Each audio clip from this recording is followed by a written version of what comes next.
Hello everybody, welcome to Israel's Church of Living God. I'm Brother Rodney and Brother Gerald will be reading today. We'll be doing a lesson today in a four-part series called Black History. Black History, simply Black History. And today's Black History is called the African American Deception. The African American Deception. We have been called a number of different names throughout the generations. We have been called Negroes. We have been called black. We have been called Afro-Americans. And here today we are known as African Americans. But I'm going to show you in this lesson that that's all deception. All of those names that I just gave you, that they are all to deceive us, because we are the children of Israel. Hallelujah. And nobody really calls us that except us, the ones that know. So we're going to get started in this lesson. We got quite a few things to cover here. I'm going to try not to keep you here all day. So we're going to start off with this map right here of Africa. So if you feast your eyes on this, for those who can see well, you will see that this is a map of Africa.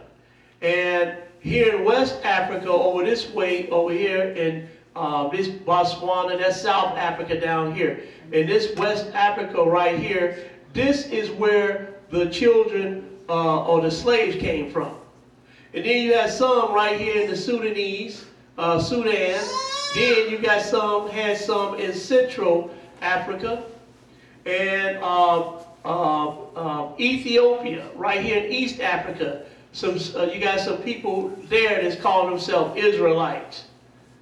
And so, but the slaves that were brought here to America are right here, came from right here in West Africa. Okay? Does everybody understand what I'm saying? Amen. Y'all know I get a little tongue-tied when I get started. But we're going to get going in a minute. Okay? So most of your slaves came here from West Africa. Now, throughout the series, this four-part series, we're going to show you that we are indeed the children of Israel. But today, we're going to deal with the color of the children of Israel. Because, you know, some people think that because we are dark-skinned people that we're African. They think that we are African. But we're going to show you today that, yeah, Africans, everybody knows that the Africans are dark-skinned people, or what we kind of term as black. And so are we. But are we Africans? We're going to see today. Let's go first to, we're going to go first to, we're going to read a definition right here.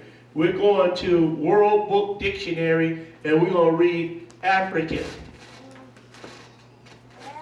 We're going to read the word African, or the name African.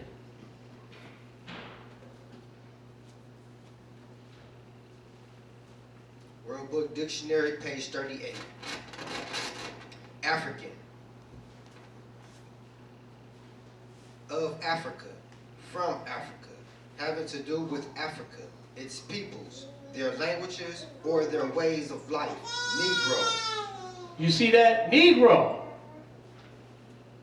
So this is who they call the Africans, Negro. Now, wait a minute. So then we're going to find out, is this one, because we're called Negroes. So we're going to find out, are we really African? Although we're reading this right here, but see, that's where the deception comes in. Because most people think because we are Negro, or we dark-skinned people, that we Africans. Go ahead and read. A person born or living in Africa, especially a person belonging to one of the native tribes of Africa, a Negro. A Negro.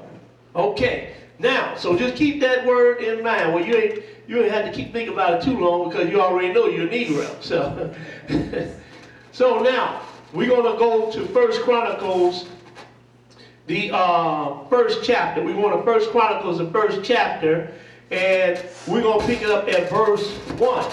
Let me just deal with this for a second here. Okay. First Chronicles, the first chapter. Now we're going to pick up where the African people come from according to the Bible. Now keep in mind, a lot of people don't believe the Bible, so when they see Ham and everything, they don't believe it.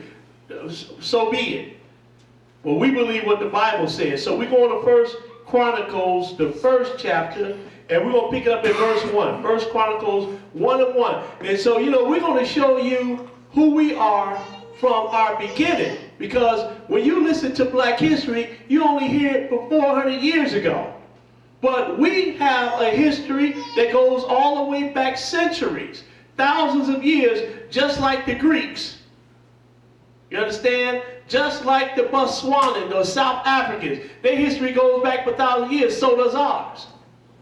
We didn't just fall out the sky. But we are not Africans. We're going to 1 Chronicles 1, and we're going to pick up at verse 1. Go ahead and read it. 1 Chronicles 1:1. Adam, Sheath, Enosh, Kenan, Mahalaleel, Jared, Enoch, Methuselah, Lamech, Noah. Now Shem, this is what we Ham, want and to really Japheth. concentrate on. Noah, Shem, Ham, and Japheth. Right? Skip down to verse 8. We're going to pick up Ham's seed. Go ahead and read it. Verse 8. The sons of Ham, Cush and Miriam, Put and Canaan. Now, these are Ham's 4 sons right here. He said, the sons of Ham, Cush, Mizraim, Put, and Canaan. Now, we're going to look at a map right here. So I want everybody to feast your eyes on this map right here. So, go to the next. Okay, so now, if you look at this map right here, these are sons of Ham. Here's Cush. Now, if you look right there, it says Ethiopia.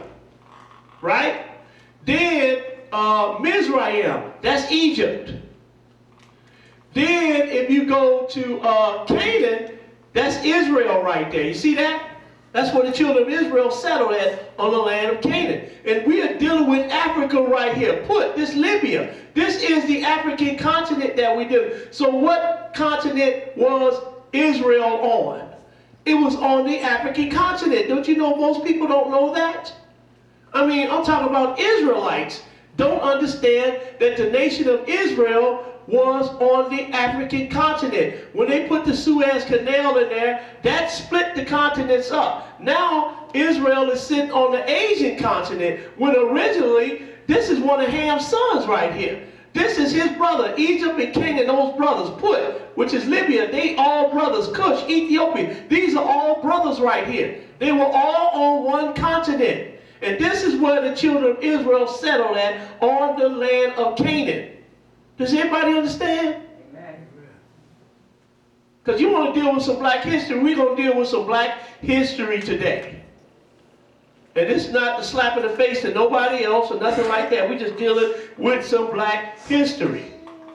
Now, we go to World Book, it's dictionary again, and we're going to look up Ham.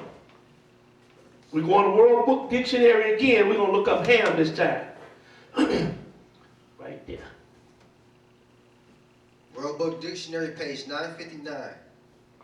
Ham, a son of Noah, probably the second son, regarded as the legendary ancestor of African races in the Bible. Wait a minute. He said he is, read it again. Ham, a son of Noah, probably the second son, regarded as the legendary ancestor of African race. See, he is regarded as the father of the African races. And that's what we're looking at when we look at Canaan and Put, or Libya, Mizraim, Egypt, Cush, Ethiopia. We're looking at the African nations, or some of them. You done with that? In the Bible. Now, and that's what we're going by, what the Bible says. And we're going to look at some history too, but we're going to deal with the Bible primarily. Does everybody understand? Amen. Because, history can get some things wrong. But if you believe in the Bible, then you believe that the Bible is true. And that's what we believe in the Bible. So now, we are looking at African people or Ham's descendants. Now, let's go to Lamentations, the 4th chapter. Lamentations 4. And Lamentations is right after Jeremiah.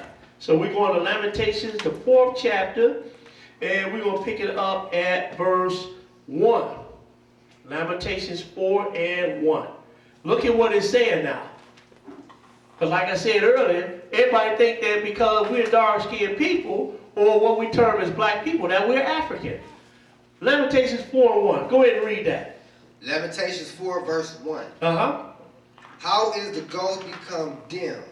How is the most fine gold changed? Uh-huh. The stones of the sanctuary are poured out in the top of every street. Go ahead. The precious sons of Zion, comparable to fine gold. So that's when he started talking about how has the gold become dim. He's talking about, and how has it changed? He's talking about the children of Israel, how they have become of a lower state. Go ahead and read. Read that verse 2 again. The precious sons of Zion, comparable to fine gold. Comparable to fine gold. Go ahead. How are they esteemed as earthen pitchers, Uh-huh. the work of the hands of the potter. Skip down to verse 6. Skip down to verse 6. Go ahead and read it. Verse 6. Uh-huh. For the punishment of the iniquity of the daughter of my people is greater than the punishment of the sin of Sodom, that was overthrown. You see that? As in He a said the moment. punishment of my people is greater than the punishment of Sodom. Because our people have been getting punished way longer than than Sodom and Gomorrah. I mean, the Lord sent down fire and brimstone and took them out. But he's been punishing us for centuries. Which makes our punishment a lot harsher than theirs. But go ahead and read. That was overthrown as in a moment, Uh-huh. and no hand stayed on her. See, no hand stayed on her like his hand stayed on ours. What does verse 7 say? Go ahead. Verse 7. Uh-huh. Her Nazarites were purer than snow. Uh-huh. They were whiter than milk. Go ahead. They were more ruddy in body than rubies. Uh-huh. Their polishing was a sapphire. Do you know what color sapphire is? Sapphire is black.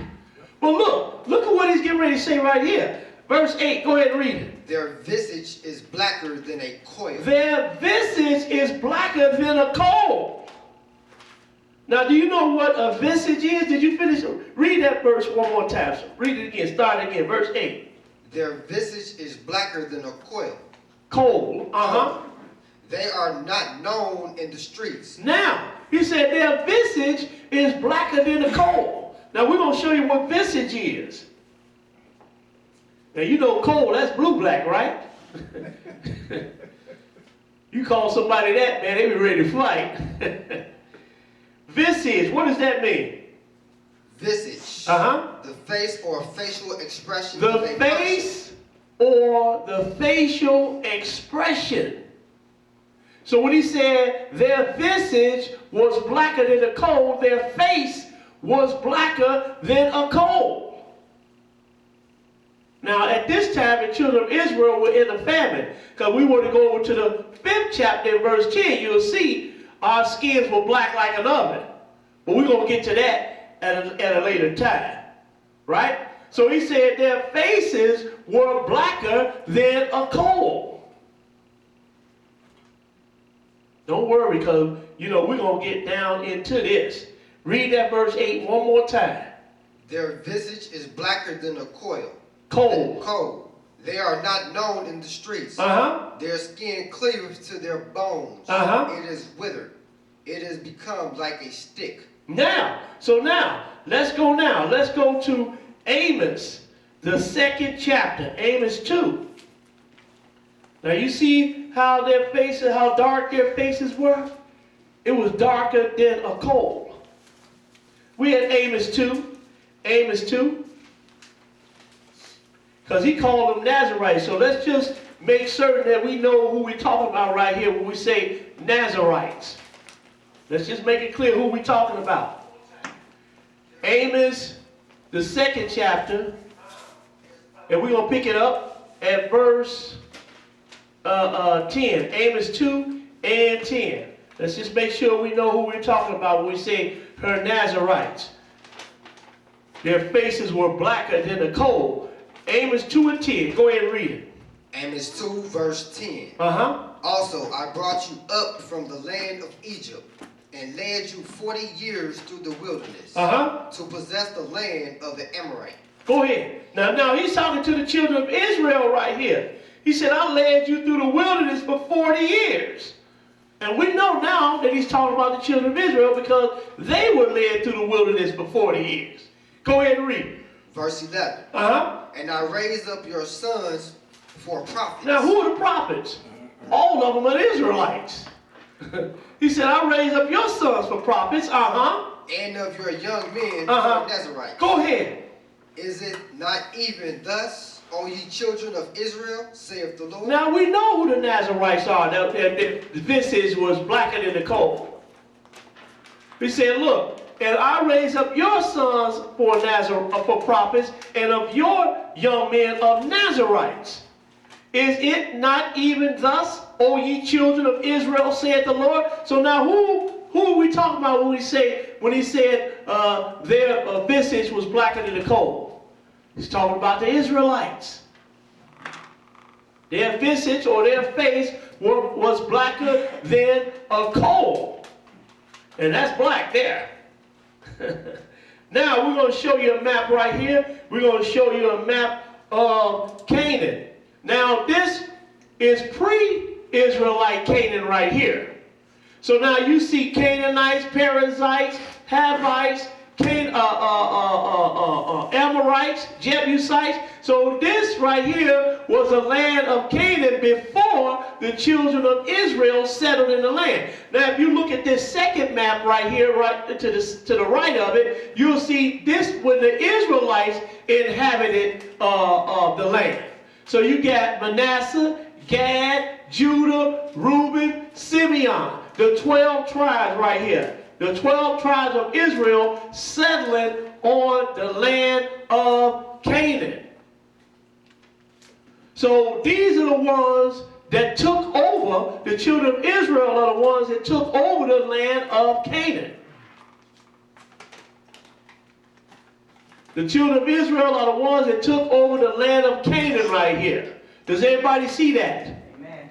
So now, if the children of Israel took over the land of Canaan, then what color were the Canaanites? They were black. Now we got to find out, but we already saw that he said that the Nazarites, which were Israelites, their visage were blacker than the coal. So now we got some black Israelites that took over the land of Canaan, which were black people. Does everybody understand? Amen. And that's all we deal with today are black people, be it Israelites or Canaanites. But we're going to show you that this one that's called the Israelite are indeed black people, and those are our ancestors. We are the descendants of these people. Let's go now. Let's go to 1 Chronicles, because we're going to pick up the Israelite descendants first. So we're going to go to 1 Chronicles, the first chapter. We're going to pick up at verse 17. Let's look at Shem's descendants. And we're going to find out that Shem's descendants are the Israelites. Okay? Now, because we got Ham, Shem, and Japheth. Out of Ham came what? The African people. Out of Shem, we're going to find out what people came out of Shem now. We go to 1 Chronicles, the first chapter, and we're going to pick it up at verse 17. Because the Lord has it written right here in the Bible. The problem is that people don't want to pick up the Bible and read it. We at 1 Chronicles, the first chapter. Now we're going to pick it up at verse 17. Go ahead and read it. 1 Chronicles 1, verse 17. Uh-huh. The sons of Shem, Elam, and Asher, and Arphaxad, Uh-huh. and Lud, and Aram, and Uz, and Hud, and Jether, Uh-huh. and Mesuch. Now, let's go. We're going to skip now, because these are the sons of Shem. So now we're going to get down to what we call the nitty-gritty. Skip down to verse 24. Skip to verse 24. Go ahead and read it. Verse 24. Uh-huh. Shem, Arphaxad, Shelah, Eber, Peleg, Reu, Serug, Nahor, Terah, Abram, same as Abraham. The same is Abraham. The same as Abraham. Now read that verse 28, because we're not going to deal with Ishmael, but go ahead and read verse 28. The sons of Abraham, Isaac and Ishmael. The sons of Abraham, Isaac and Ishmael. We're going to walk this thing all the way down. And we're going to show you that the children of Israel are indeed a dark-skinned people. So now we know that Abraham had Isaac and Ishmael. Now we're going to skip again. Skip down to verse 34. Who did Isaac have? Go ahead and read. Verse 34. And Abraham begot Isaac. The sons of Isaac, Esau, and Israel. The sons of Abraham, Isaac, and the sons of Isaac, Esau, and Israel. Who is this Israel right here? Jacob. Let's find out. Because we're going to take this step by step. We're going to make this as simple as possible. So let's find out who this Esau and Israel. We know, well, we ain't going to deal with Esau right now. We're going to find out who this Israel is. Because that's who we're trying to find out about, right? So let's back up to Genesis, the 35th chapter. Genesis 35. Genesis 35, and we're going to pick it up at verse 9. Genesis 35 and 9. So we're going to find out who this Israel is. 35 and 9. Go ahead and read it. Genesis 35, verse 9. And God appeared unto Jacob again when he had came out of Padanaram and blessed him. Go ahead. And God said unto him, Thy name is Jacob. He said, Thy name is Jacob. Now this is what God said to him. Your name is Jacob. Go ahead. Thy name shall not be called any more Jacob, but Israel shall be thy name. But Israel shall be thy name. So when he said Esau and Isaac had Esau and Israel, then who is this Israel? Jacob. Read that one more time, verse 10. Read it again. Verse 10. And God said unto him, Thy name is Jacob. Thy name shall not be called any more Jacob, but Israel shall be thy name. And he called his name Israel. Now, does everybody understand now? So when it said Abraham had Isaac and Isaac had Esau and Israel, that Israel is none other than Jacob. Right? Everybody follow along? Let's go now. So now we're going to go to, let's go to 1 Chronicles, the 2nd chapter. Because now we're going to pick up these Jacob's 12 sons. Let's go to 1 Chronicles, the 2nd chapter. Like I said, we're going to walk this thing down step by step, dealing with the color of the children of Israel. Because like I said earlier, everybody think because we dark-skinned people that we're African. And I'm going to show you that we're not. 1 Chronicles 2, and we're going to pick it up at verse 1. 1 Chronicles 2 and 1. When you get it, go ahead and read it. 1 Chronicles 2 and 1. 1 Chronicles 2, verse 1. These are the sons of Israel: Reuben, Simeon, Levi, and Judah, Issachar, and Zebulun, Dan, Joseph, and Benjamin, Naphtali, Gad, and Asher. Now, so these are the 12 sons of Israel, or the 12 tribes of Israel right here. Go ahead and read. The sons of Judah, and Onan, and Shelah, which three were born unto him of the daughters of Shua, the Canaanites. You see that? Judah married a Canaanite woman. Get that next slide ready, will you? Judah married a Canaanite woman. Now, this is a picture right here of a Canaanite woman, an ancient Canaanite woman. Now, you can see that nose on her already. You see what? So it says a Canaanite maiden restored from Megiddo ivory.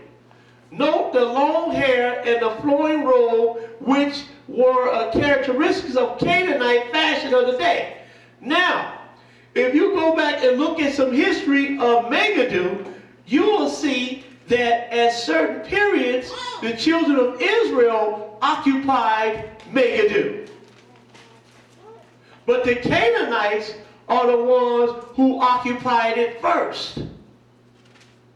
And if you look at this woman right here, what does she look like? Does she look European?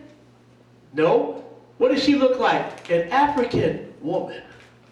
This is what she looks like. An African woman. Does everybody see that? So now, Judah married a Canaanite woman, an African woman. So you had a black Jew marrying a Canaanite woman, which is a black woman. And this is what we are dealing with. Now, I know some people, this is not going to be popular with some people, but so be it. You know, either you believe the Bible or you don't. And we are going to reference some history throughout this series. We're going to reference some history. But that history is going to line up with the Bible. Now, let's go to Psalms 105. Psalm 105. Let me slow down some. I won't get y'all out of here too early. Psalms 105. And we are going to pick it up at verse 8. Psalm 105 and 8. Now, you know, the land of Israel, the Lord promised that land to the children of Israel for everlasting covenant, which is the land of Canaan. He promised them that for an everlasting covenant. We had Psalm 105 and 8. Psalm 105 and 8. Because remember, the children of Israel took over the land of Canaan. And we're going to get more into that during this series. So pick it up at verse 8. Go ahead and read it. Psalms 105 verse 8. He hath remembered his covenant forever, the word which he commanded to 1,000 generations. Now look, when the Lord said he remembered his covenant forever, because that's what the Lord, when he makes a covenant, it is forever. And he said he remembered his covenant forever to 1,000 generations. Verse 9. Verse 9.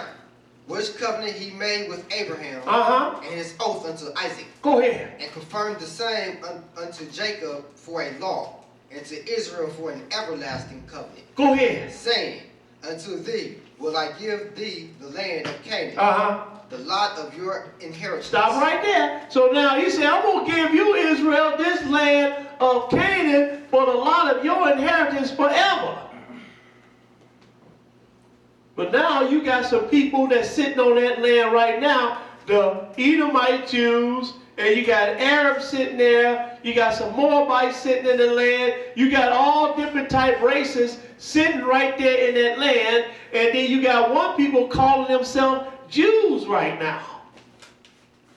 Now, I hope my Edomite friend, I hope he don't get upset about this. He watching, because I'm supposed he watching, so I don't want you to get upset like right now, because it's just like when you in the courtroom, when you proving your case, right? And so when we get together again, you can prove your case. All right, so now, that's to my Edomite friend, okay? Well, Edomite, I just say Jewish friend, okay? I don't want to be disrespectful. So I'll just say my Jewish friend, okay? So now, he said he promised this, so now, whoever the children of Israel are, be it us or be it them, the Lord has given them this land forever. So now we got to find out, is it us or is it them? What verse you stop at? Verse 12. Go ahead and read verse 12. When they were but a few men in number, yea, very few, and strangers in it. Now, so he gave them the land of Canaan for the lot of their inheritance forever. Skip down to verse 17. Skip down to verse 17. Go ahead and read it. Verse 17. He sent a man before them, even Joseph, who was sold for a servant, whose feet they hurt with fetters. He was laid in iron until the time that his word came The word of the Lord tried him. The king sent and loosed him, even the ruler of the people, and let him go free. He made him lord of his house and ruler of all his substance. See, this is what happened with Joseph. Joseph went down into Egypt as a slave, but then the Lord raised him up to make him viceroy over all of Egypt. So Joseph was second in command in Egypt.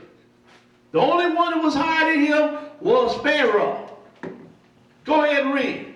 To bind his prince at his pleasure and teach his senators wisdom. Now you mean to tell me Joseph, an Israelite, taught the Egyptian senators wisdom? Because you always hear about our Canaanite brothers saying that, you know, Moses grew up in Pharaoh's house, so the Egyptians taught Moses. That's where Moses got his wisdom from. He got it from the Egyptians. But right here we see Joseph is teaching the Egyptian senators wisdom. He's teaching them the wisdom. So now, who got the wisdom? Who gave the wisdom first? It was Joseph the Israelite. Does everybody understand? Amen. It wasn't the Egyptians giving it to Moses first. It was Joseph the Israelite giving it to the Egyptians first. Let's get the story straight. What verse you at? Verse 23. Read it. Israel also came into Egypt. Now, hold it now. Who is Israel? Jacob, because he's going to tell you. Go ahead and read it. And Jacob sojourned in the land of Ham. And Jacob sojourned in the land of Ham. Now, wait a minute. Jacob is black. The Israelites black. And now they're in a black country. The land of Ham. Does everybody understand? Amen. Now, I'm saying this for a reason. I'm saying every person you see we deal with, every nationality you see we deal with, are black people. Or what we call we want to say dark-skinned people, whatever. But now you see Joseph and Jacob and all the children of Israel, they are in the land of Ham, which is in Egypt at this time. Because Egypt, which is Miriam, is Ham's second oldest son. Now, I don't want to make this too complicated for y'all. Let's go to Acts the 7th chapter. Acts 7. We're going to keep this simple. Acts 7.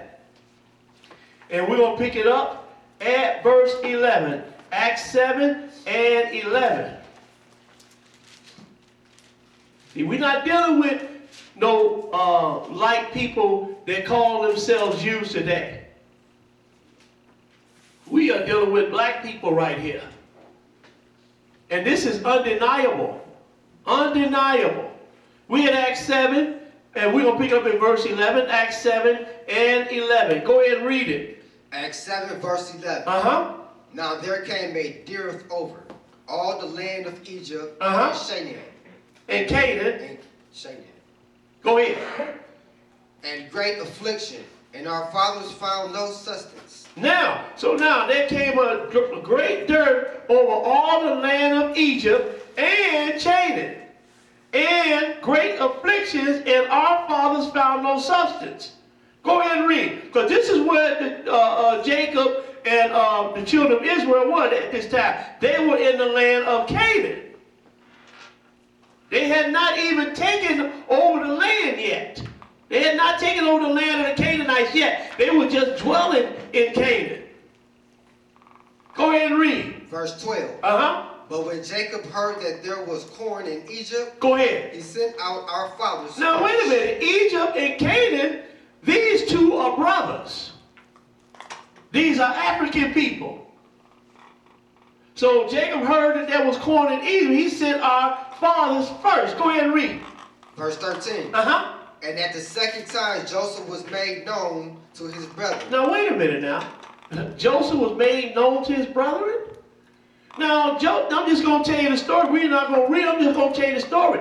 Joseph was down in Egypt already when his brothers and his father was still in the land of Canaan. So his father sent them down there to Egypt to go get some corn. So now when his brothers got down into Egypt, they didn't even know who Joseph was.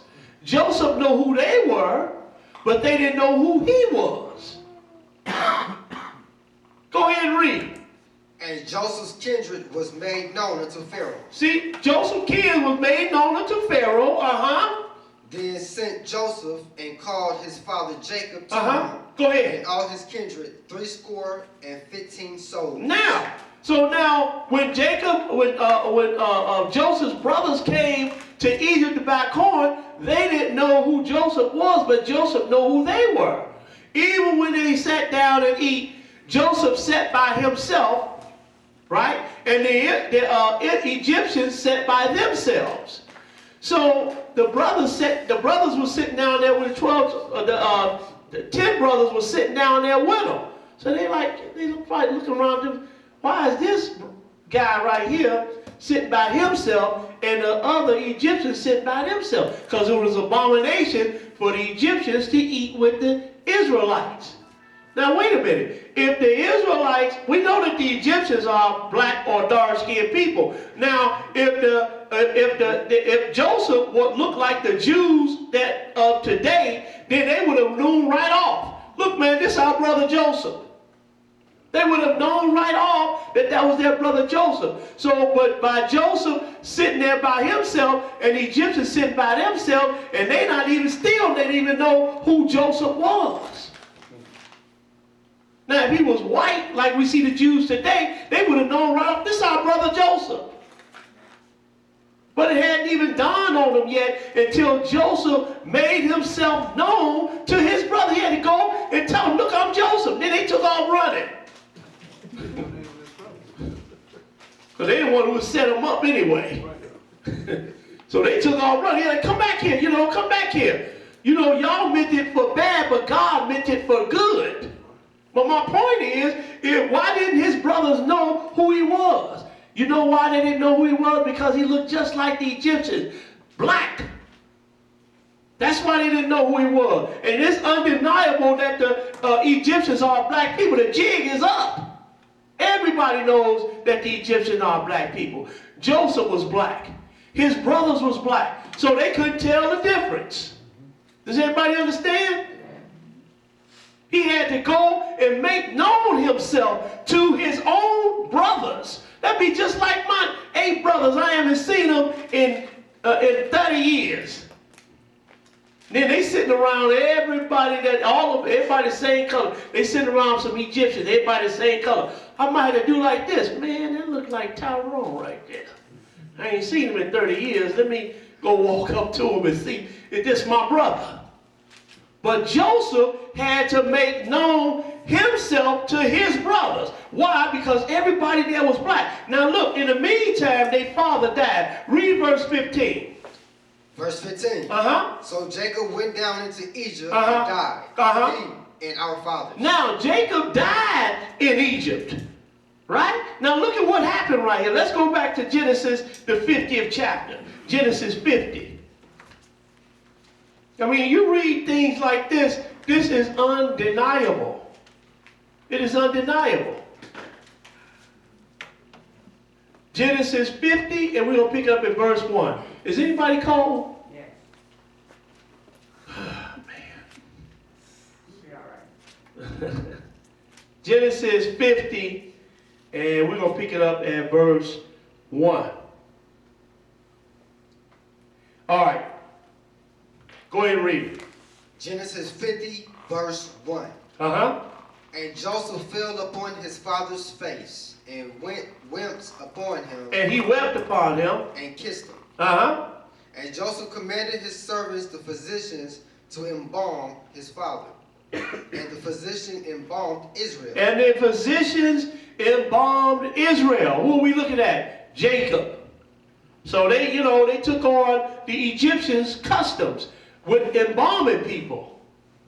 Go ahead and read. Verse 3. And 40 days were fulfilled for him, for so are fulfilled the days of those which are embalmed. And the Egyptians... Now look, that embalming fluid they had, boy, last for 40 days. Man, go ahead and read. And the Egyptians mourned for him 60 days. Now, the Egyptians even mourning for him. They're mourning for Jacob, the Israelite. Verse 4, go ahead and read it. Verse 4. And when the days of his mourning were past, Joseph spake unto the house of Pharaoh, saying, If now I have found grace in your eyes, speak, I pray you, in the ears of Pharaoh, saying, My father made me swear, saying, Lo, I die.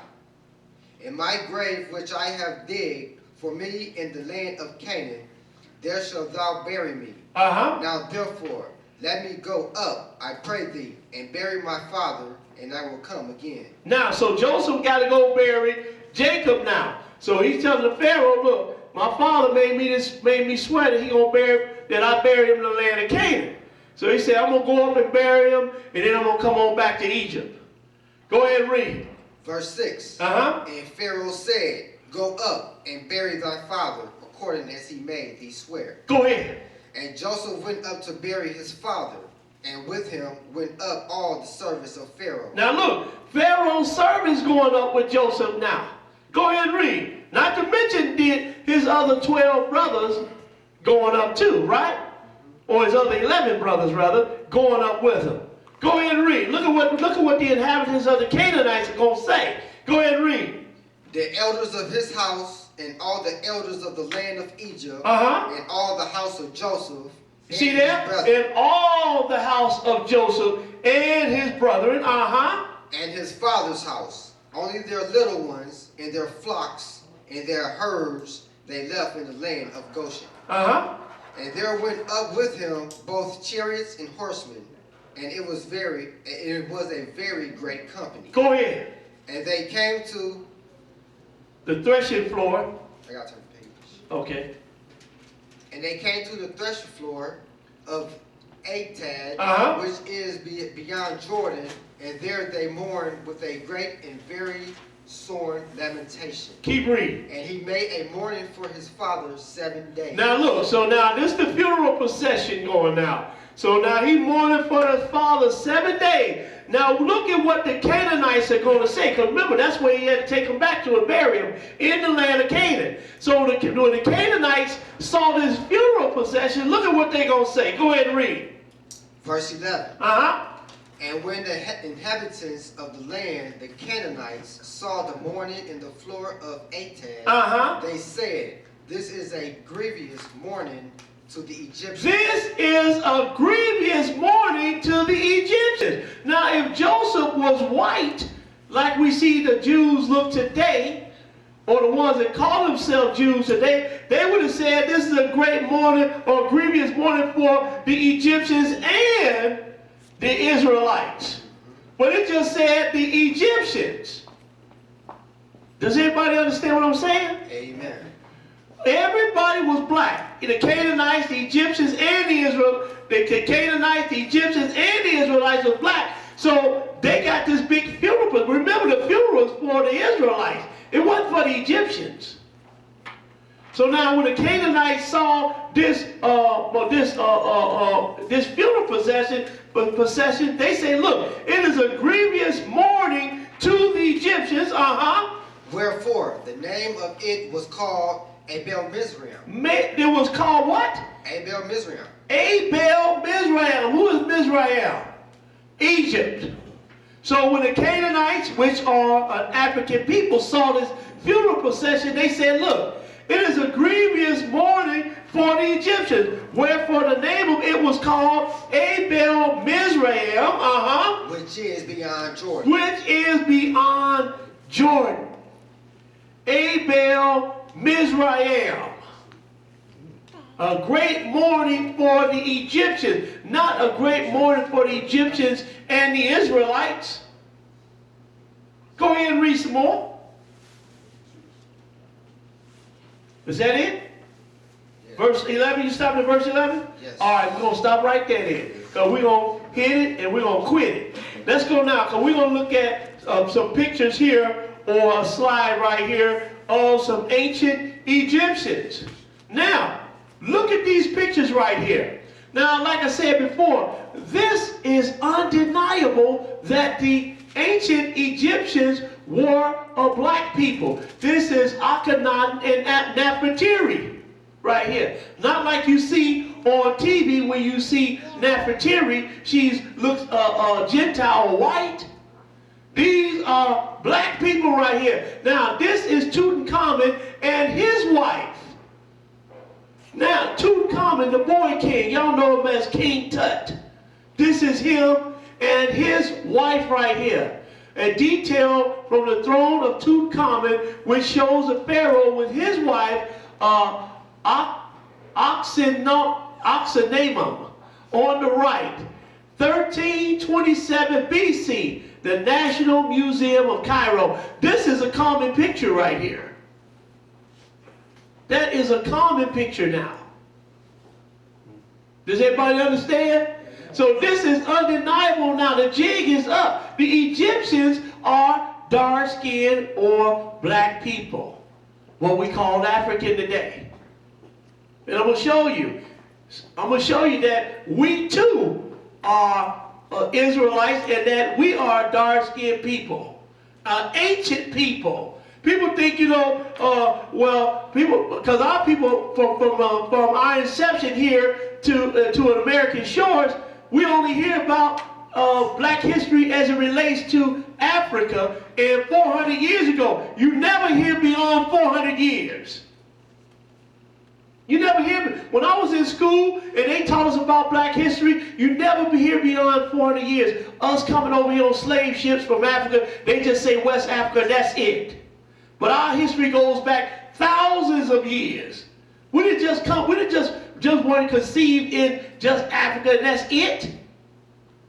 We have a history, black history. So now, these are the ancient Egyptians right here. And this picture right here is undeniable. Now, we're going to take a look at Moses. I know some of my Kemetic brothers said Moses didn't exist.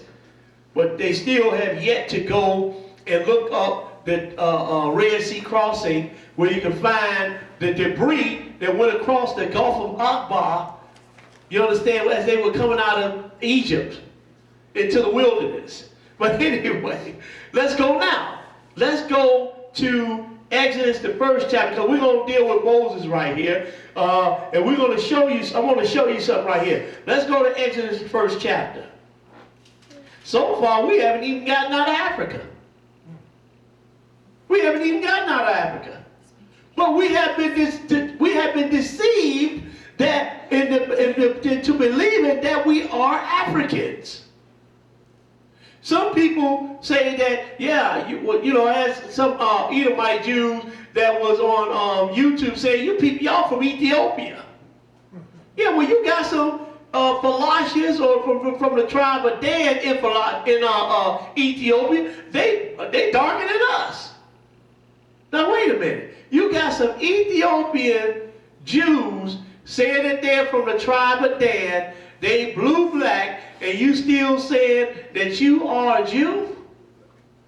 And you being light-skinned? Something is wrong with that picture. How did my brother get blue-black and then I get white, or look white? How'd that happen?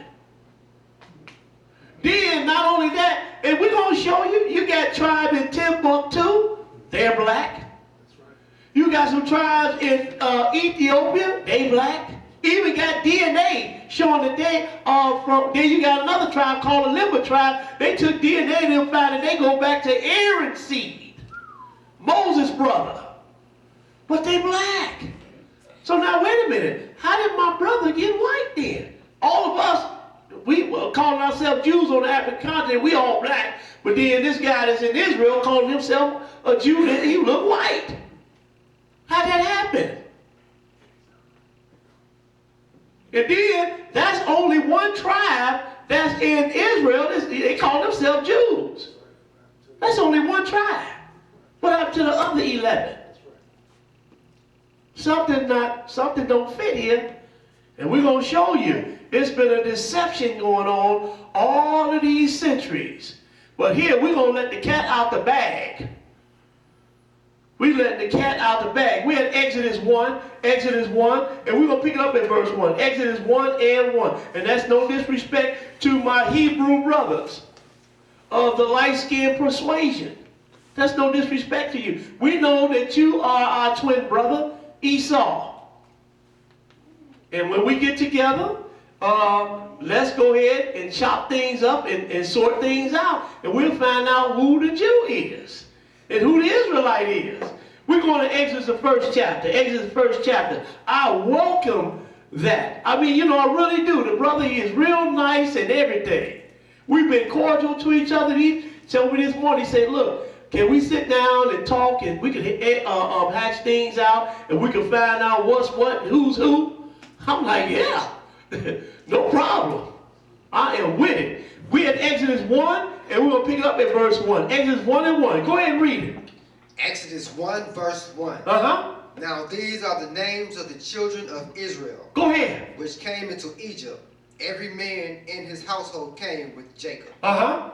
Reuben, Simeon, Levi, and Judah, Issachar, Zebulun, and Benjamin. Uh-huh. Dan and Naphtali, Gad, and Asher. Go ahead. And all the souls that came out of the loins of Jacob were 70 souls, for Joseph was in Egypt already. Now that's 12 sons right there. Go ahead and read. And Joseph died, and all his brethren, and all that generation. Now, so Jacob died, now Joseph has died. Go ahead and read. And the children of Israel were fruitful, and increased abundantly, and multiplied, and waxed exceedingly mighty, and the land was filled. And the land was filled with them. You know, Israel like having babies. So the land was filled with them. So I know the Egyptians like, man, these cats going to outnumber us. We're going to have to do something about them. Go ahead and read. Verse 8. Uh-huh. Now there arose up a new king over Egypt, which knew not Joseph. Uh-huh. And he said unto his people, Behold, the people of the children of Israel are more and mightier than we. Uh-huh. Verse Keep 10. reading. Uh-huh. Come on, let us deal wisely with them, Uh-huh. lest they multiply. And it come to pass that when there falleth away any war, they join also unto our enemies. They say, you know, we got to do something about these people, because look, they're more and mightier than us. If our enemies come up against us, they're going to join our enemies against us. So let's deal wisely with these people. Go ahead and read. And fight against us. So get them up out of the land. We're going to have to get them out of this land, out of our land. Now this is what the Egyptians are saying now. We got to get them out of the land. There's too many of them. Go ahead and read. Verse 11. Therefore they did set over them taskmasters, to afflict them with their burdens. Now, he said they did set over them taskmasters to afflict them, right? And they built, therefore they set over them taskmasters to afflict them with their burdens. And they built for Pharaoh treasure cities, Pithom and Ramses. But the more they afflict them, the more they multiplied and grew. And they were grieved because of the children of Israel. Go ahead. And the Egyptians made the children of Israel to serve with rigor. So now they really making them serve. Now we got to deal with these people. First they said, let's get them out of the land. Then they said, no, we're going to work them. We're going to make them slaves. So now they working them with rigor. Go ahead and read. Serve with rigor. And they made their lives bitter with hard bondage. And they made their lives bitter with hard bondage. In mortar and in brick. In mortar and in brick. Go ahead and finish that. And in all manner of service in the field. All their service. Now, who was when we came to this country, who went out and worked in the fields? We did. Our people did.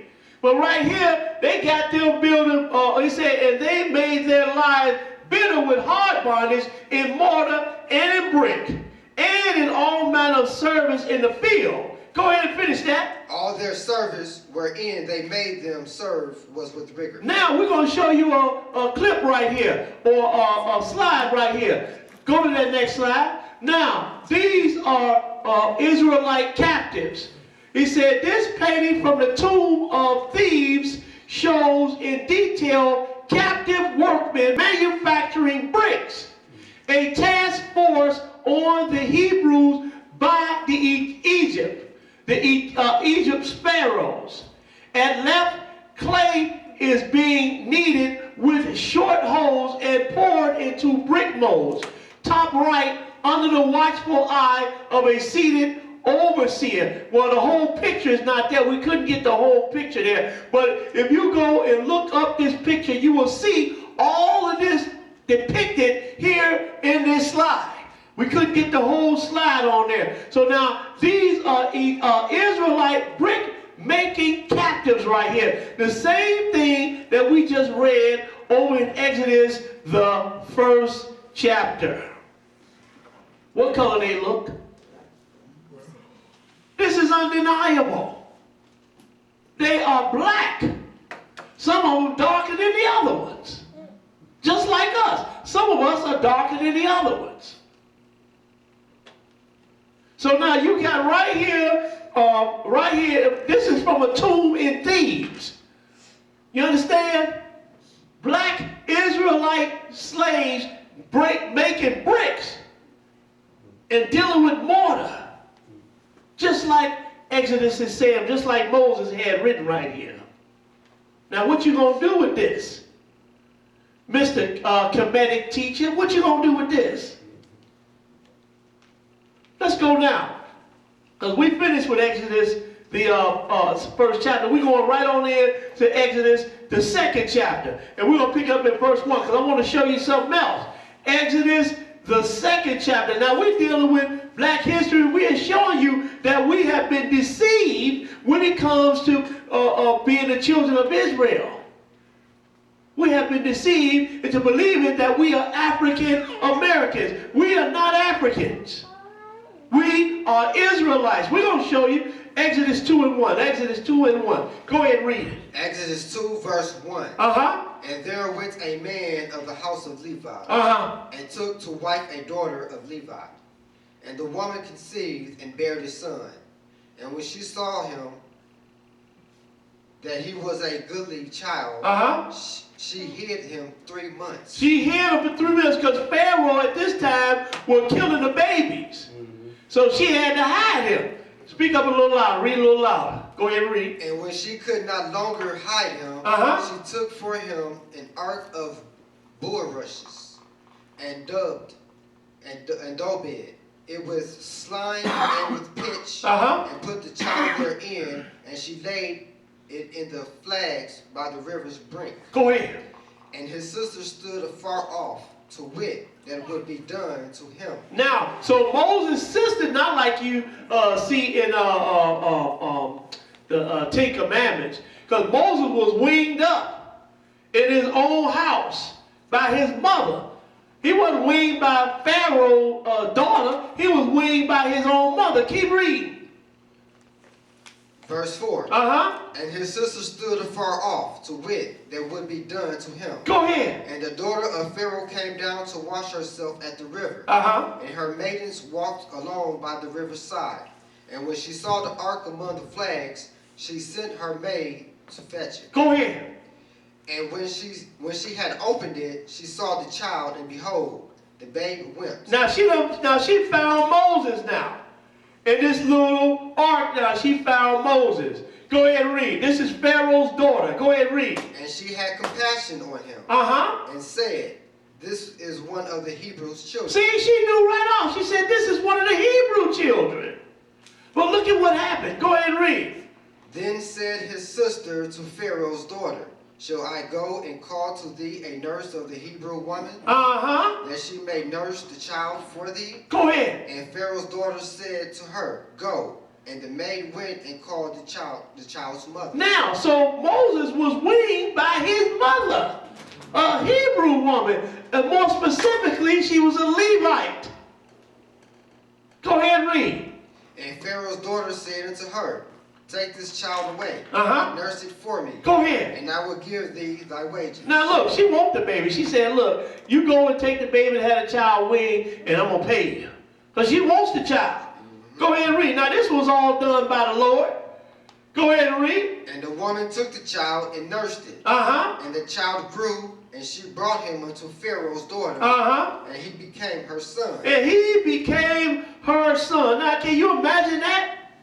Pharaoh, Moses, now Pharaoh killing the children 2 years old and younger, right? Especially the male children, he killing them, right?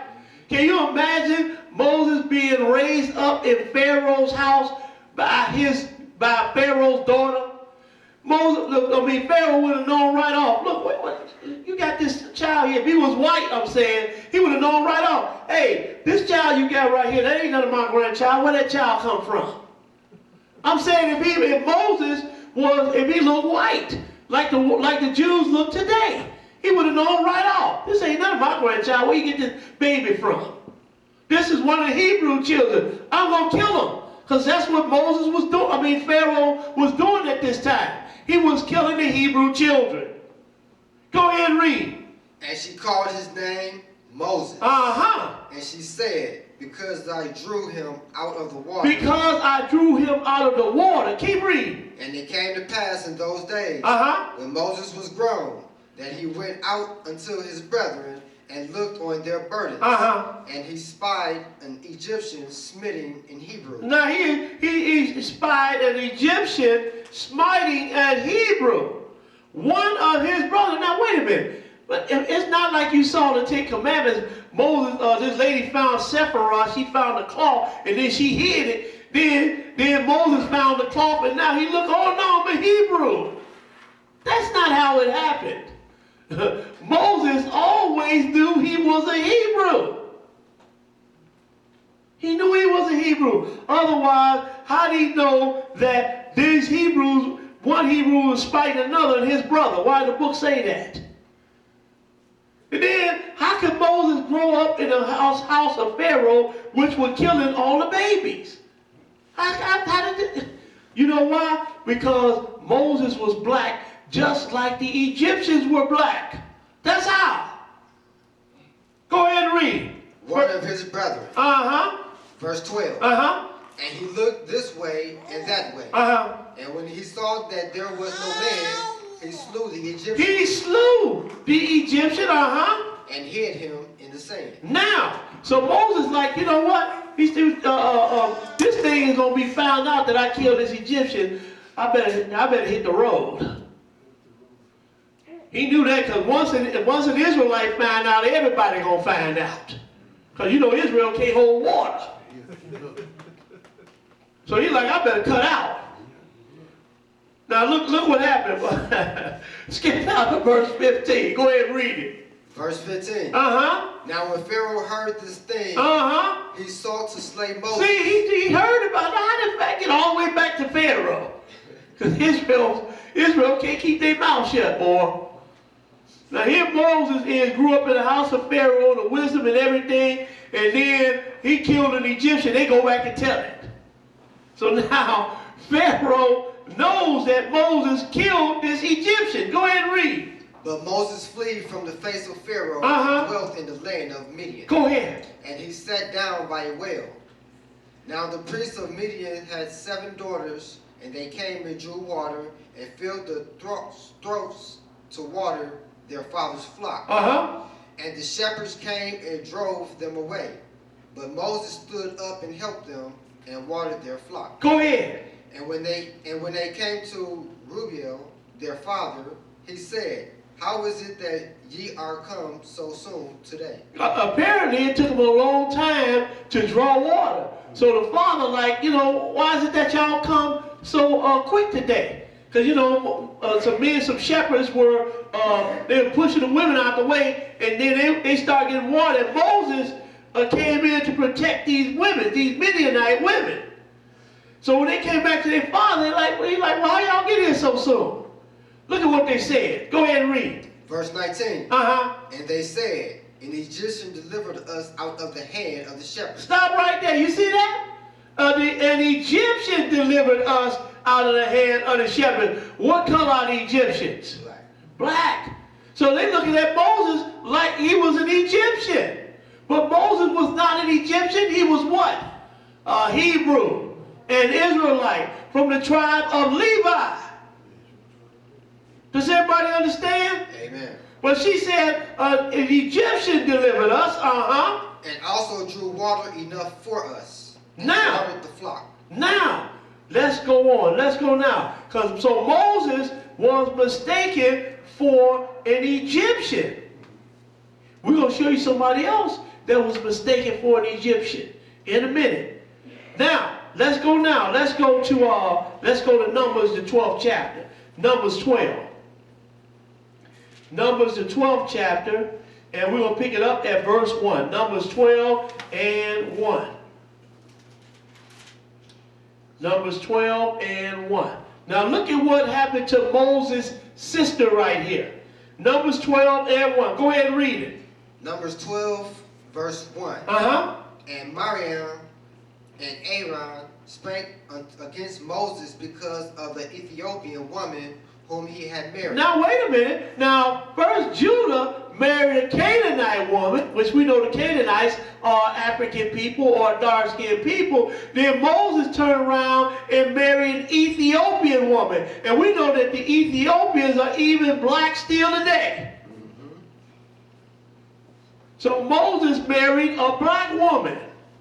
But his sister and Aaron, his brother, were mad at him because of this. Read that verse again. Verse 12.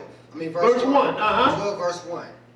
And Miriam and Aaron spake against Moses because of the Ethiopian woman whom he had married. Go ahead. For he had married an Ethiopian woman. Moses married an Ethiopian woman. I bet you if she hadn't opened her mouth, you couldn't even tell whether she was an Ethiopian or an Israelite.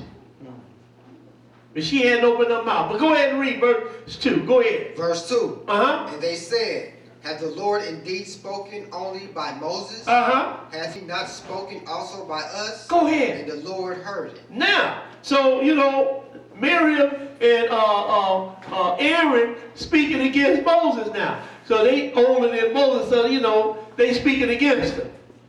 Now look at what happened to Miriam. Skip down to verse 9. Go ahead and read it. Verse 9. And the anger of the Lord was kindled against them, and he departed. Now I know they had to be shaking in their boots.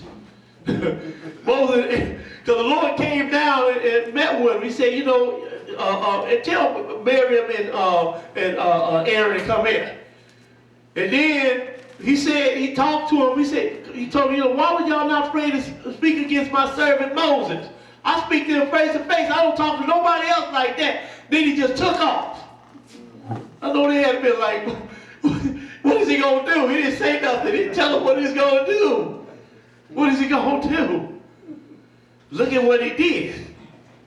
Go ahead and read. Verse 10. And the cloud departed from off the tabernacle, and behold, Miriam became leprous, white as snow. White as snow.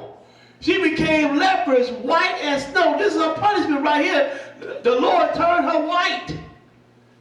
Now wait a minute. If I'm already white, he just changed me a couple of shades whiter. What's that gonna do? But if I'm black, now he turned me white. Uh-oh. Now you got my attention. I'll be shaking in my boots then, wouldn't I? And you, for reading this, you will see that Moses and Aaron were shaking in their boots when the Lord had turned her white. White as leopards. They were shaking, oh Lord, please, please, Lord, don't do this thing. But if I'm white already and he turned me a couple of shades lighter, then what big deal is that? But if I'm black and he turned my whole body white, now I'm freaking out. Everybody around me freaking out. Does everybody understand? Amen. Go ahead and read. What verse you at? At the end of 10. And Aaron looked upon Miriam, and behold, she was leprous. And Aaron said unto Moses, Alas, my Lord, I beseech thee, lay not the sin upon us, wherein we have done foolishly, and wherein we have sinned. So they going to Moses and we sorry, Moses. Don't lay this sin upon us. We sorry. Go pray to the Lord for us. Skip down to verse 15. We ain't going to read all this. Skip down to verse 15. Go, what happened? And Miriam was shut out from the camp 7 days. White. Can you imagine that? My skin white for 7 days. Be like, Lord, how long you going to leave me like this? And Mary was shut out the camp for 7 days. And the people journeyed not till Miriam was brought in again. Now, when she was brought in again, the Lord turned her back to her color, which was what? Black. Turned her back black. Now that's really something right there. He even told Moses one time, Moses was like, when I come to children of Israel, they not going to believe me. He said, look, put your hand in your bosom, Moses. Moses put his hand in the bosom. He said, pull it out. It was white.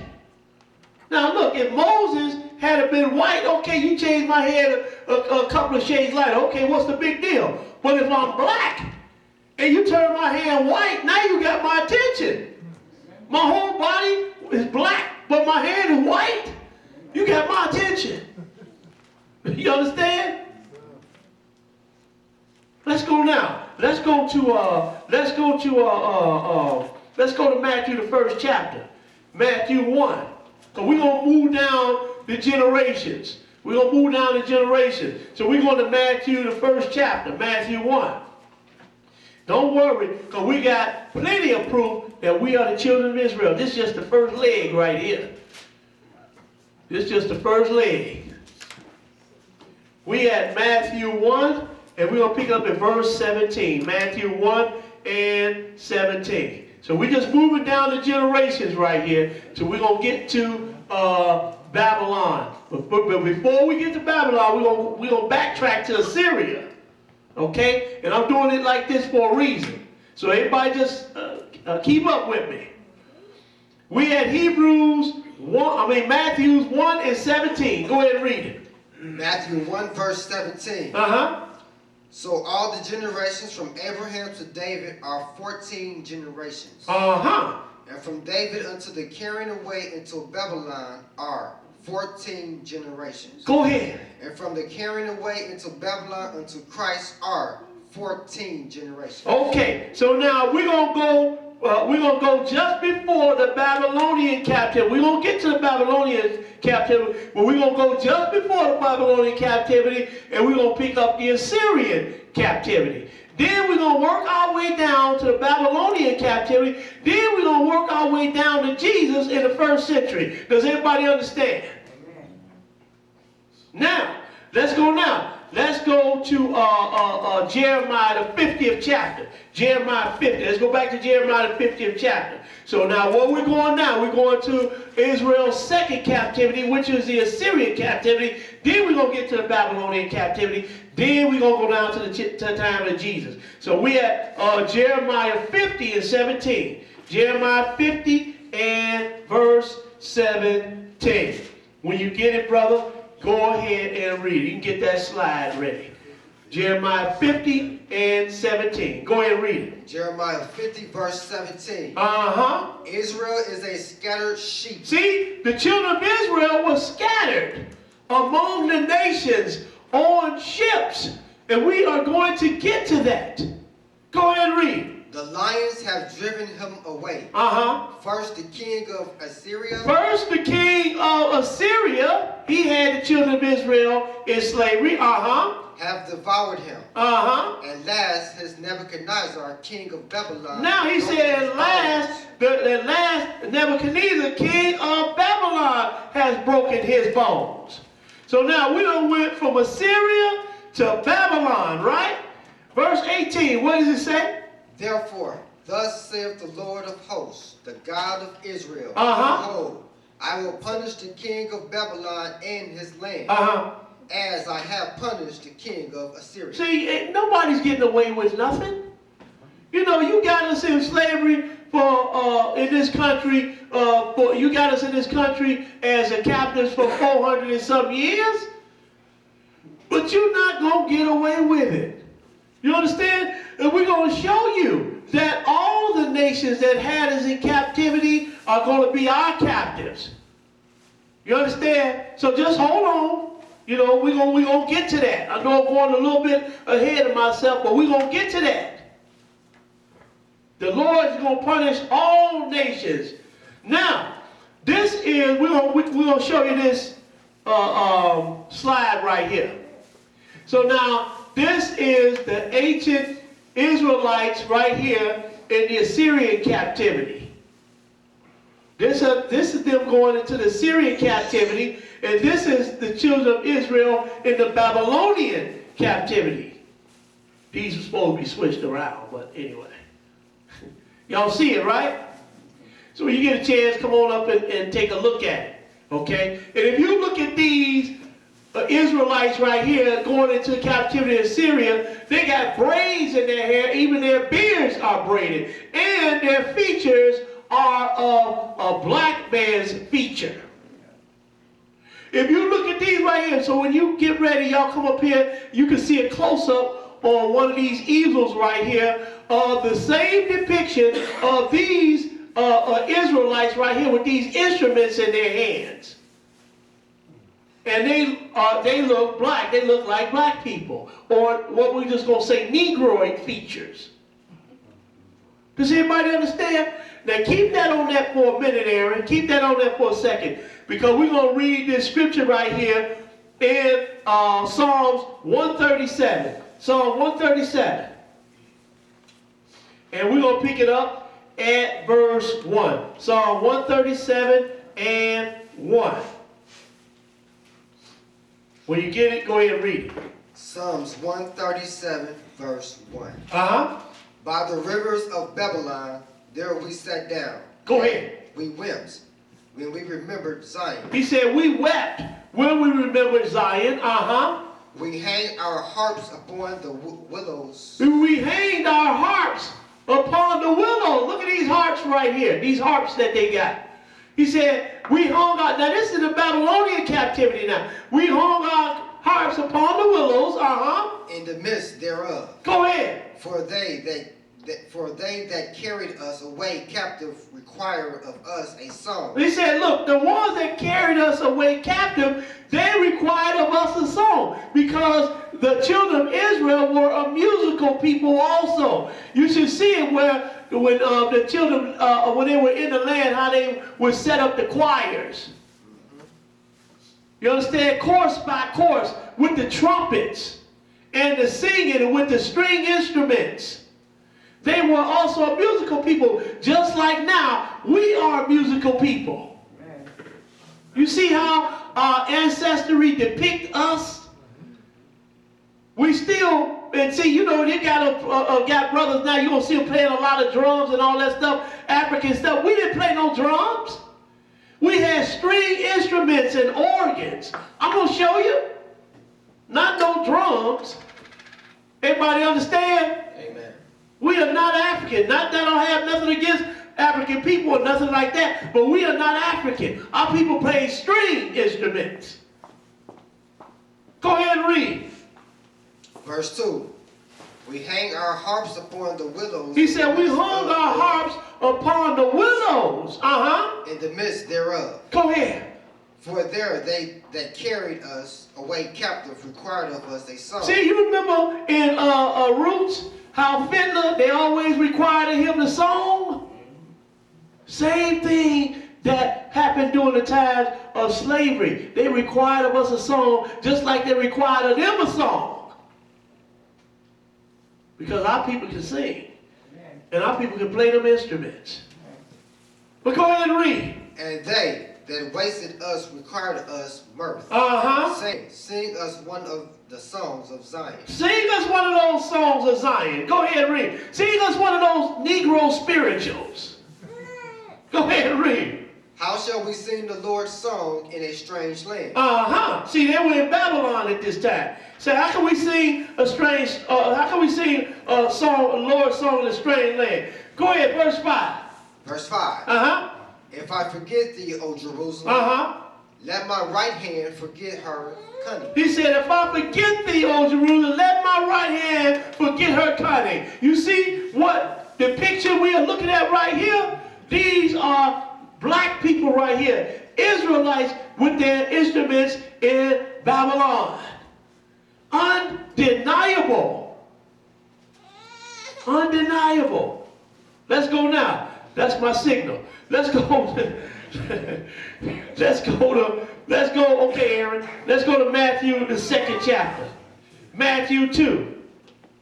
And we're going to pick it up at verse 13. Matthew 2 and 13. Just wait. You haven't seen anything yet. You really haven't seen anything yet. You wait till we get all the way down into this thing. And you're going to see it's undeniable that we are the descendants of the children of Israel that are of the Bible. We are the descendants. Matthew 2 and 13. Matthew 2 and 13. Go ahead and read it. Matthew 2, verse 13. And when they were departed, behold, the angel of the Lord appeared to Joseph in a dream, saying, Arise, and take the young child and his mother. Now look, this is Jesus right here. And look at where his parents are going to take him. Go ahead and read. And flee into Egypt. And flee what? Read that over again. Read that over again. 13. Go start at verse 13 again. Go ahead. Verse 13. And when they were departed, behold, the angel of the Lord appeared to Joseph in a dream, saying, Arise, and take the young child and his mother, and flee into Egypt. And take the young child and flee into Egypt. Now, if Jesus was looked like one of the Jews of today, why would they be taking him down into Egypt? In Egypt, they were black people, right? So he would have stood out. They would have stood out like a sore thumb. They would have known right off. Look, wait a minute. These people right here, these are light-looking people right here. These are not Egyptians. What are these people doing here? But since Jesus was a black man, they took him down into Egypt amongst other black people to hide him. Why didn't they take him into Mesopotamia or Italy? Why did they take him there? Because Italy, Spain, all those countries in the surrounding area were what? Gentiles. So if he wanted to hide Jesus, why did he send him among the Gentiles? If he looked white or Caucasian, why did he take him among the Gentiles? Because clearly, Peter and Paul and the apostles, they were teaching Gentiles. But go ahead and read. What verse you at? Verse 13. And be thou there until I bring thee word. Go ahead. For Herod will seek the young child to destroy him. When he arose, he took the young child and his mother's by night and departed into Egypt. Go ahead. And was there until the death of Herod, that it might be fulfilled which was spoken of the Lord by the prophet, saying, Out of Egypt have I called my son. Out of Egypt have I called my son. Out of Egypt. Where did the Lord send Moses to when he was born? Into Egypt. Right? Then Moses fled. Then he called him back to Egypt to come to deliver the people. Now we see Jesus when he is born. Where is he going? Into Egypt. Amongst other black people. And he went there so that God could hide him.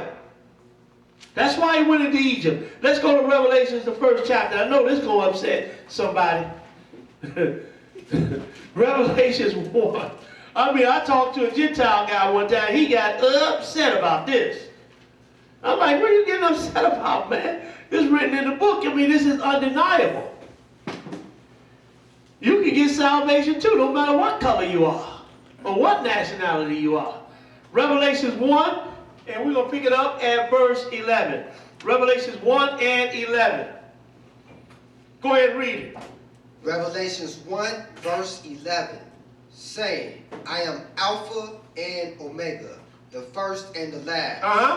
And what thou seest, write in a book, and send it unto thee the 7 churches which are in Asia, unto Ephesus, and unto Smyrna, and unto Pergamos, and unto Thyatira, and unto Sardis, and unto Philadelphia, and unto Laodicea. Now, keep reading.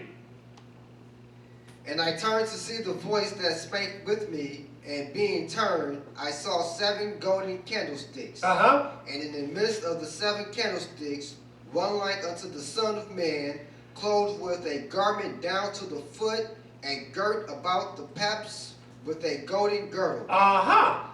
His head and his hairs were white like wool. Now look at what he said now. His head and his hair were white like wool. Whose hair is woolly? Ours. And so is the African. His hair is woolly too. But we're looking at an Israelite right here, which is Jesus. He said his head and his hairs were white like wool, as white as snow. Go ahead. And his eyes were as a flame of fire. Now, you know, the Gentile tell me one time, said, look, he said his hair, he didn't say his hair was wool. He said his hair was white like wool. Okay, well, what does that next verse say then? That's what I told him. Read that next verse. What does it say? And his feet like unto fine brass. As if they burned in a furnace. Now, tell me what color is that? You said, he said his hair was white like wool. Okay, what does this say right here? And his feet like unto fine brass, as if they burned in a furnace. What color is that? Black. That's black. Because we could have went over to, what is that, Songs of Solomon.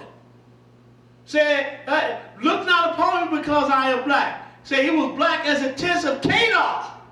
And we showed you how the tents of Canaan look. They are black. And so now he's telling you the same thing right here. He said his feet was like unto fine brass if they had burned in a furnace, as if they had burned in a furnace. So that is black. Same thing he told you over in the Songs of Solomon, the first chapter. Go ahead and read. And his voice as the sound of many waters. Now, so he said, look, his feet was like burnt brass as if it had been burnt in a furnace. And we know that we could have shown you some pictures of burnt brass. But we're going to move on. Now, let's go to Acts, the 21st chapter. Because just like Moses was mistaken for an Egyptian, Paul himself was mistaken for an Egyptian. And now we have gotten from Jesus, right, being in the first century, the death of Jesus, now we have gotten to Paul, which is still in the first century right here. Does everybody understand? Remember, we done went all the way back to Shem, from Adam to Shem, to Abraham, Isaac, Jacob, Moses, the children of Israel, David, they carried away into Babylon. You understand? To Jesus now. Now we're going to Paul. We're going to Acts 21, and we're going to pick it up at verse 37. Acts 21, verse 37. Acts 21 and 37. Everybody got it? Go ahead and read it. Acts 21, verse 37. And as Paul was to be led into the castle, he said unto the chief captain, May I speak unto thee? Go ahead. He said, Canst thou speak Greek? See, Paul, Paul must have asked him, can I speak unto you in Greek? Man, can you speak Greek? Because Paul spoke different languages. So he's like, well, man, can you speak Greek? Go ahead and read. And he must have started speaking it to him because he get ready to have a conversation with him. Go ahead and read. Verse 38. Art not thou that Egyptian? Stop right there. You see what he called Paul? An Egyptian. And what are the Egyptians? How do they look? They are dark-skinned or black people. African people. So now you can't use that excuse, Moses was dressed like an Egyptian. Well, Paul right here, Paul was a Roman. He wasn't dressed like no Egyptian. Paul said, I am a citizen of Rome. He was a citizen of Rome, but we're going to find out what his actual pedigree was. But look, the soldier called him an Egyptian. Are not thou an Egyptian? Now, wait a minute. So, if he called Paul an Egyptian, and the Egyptians were still in their country at this time, because the Arabs didn't come to Egypt to around the 7th century A.D. So we had the 1st century A.D. and the original Egyptians are still in their land. And he called Paul an Egyptian right here. Go ahead and read that over. Verse 38. Uh-huh. Art not thou that Egyptian, which before these days made us an uproar, and led us out into the wilderness 4,000 men that were murderers? Uh-huh. But Paul said, I am a man which am a Jew of Tarsus. I am a man which am a Jew of Tarsus. Go ahead and read. A city in Cilicia, a citizen of no mean city, Uh-huh. and I beseech thee, suffer me to speak unto the people. Now look, Paul must have been speaking to him in Greek. Because man asked, look, can you speak Greek? Now they're having a conversation. Verse 40, go ahead. Verse 40. Uh-huh. And when he had given him license, Paul stood on the stairs and beckoned with the hand unto the people. Uh-huh. And when there was made a great silence, he spake unto them in the Hebrew tongue, saying. See, now Paul started speaking Hebrew. So he was speaking Greek to the soldier right there. He said, man, you speak Greek? Aren't that you that Egyptian? So Paul was mistaken for an Egyptian. Why? Because Paul was a black man. He was a black man, looked just like the Africans. Now you want to talk about some black history? We're dealing with some black history today. Let's go now, because Paul's going to give you his pedigree. Let's go to Romans the 11th chapter. Now he's going to give you his pedigree. He told you, say, I'm a Jew, but he was not actually a Jew from the tribe of Judah. The Benjamites were called Jews because they dwelt in Jerusalem, or they were the one that Benjamin was the one who went with Judah when the Lord split the tribes up. And from that time on, the Benjamites had been known as Jews, just like the Levites were known as Jews. But now Paul will give you his actual pedigree right here. Romans 11:1. Go ahead and read it. Romans 11, verse 1. Uh-huh. I say then, have God cast away his people? Uh-huh. God forbid. For I also am an Israelite, Uh-huh. of the seed of Abraham, of the tribe of Benjamin. Oh, so Paul give you his pedigree right. He said, I'm an Israelite of the seed of Abraham, of the tribe of Benjamin. So Paul was a Benjamite. Now, we're going to stay in the 1st century right here, but we're going to get down to our time in a minute. I got a little something for you. Let's go to Acts the 13th chapter. We're going to pick up in verse 1. Acts 13 and 1. Acts 13 and 1.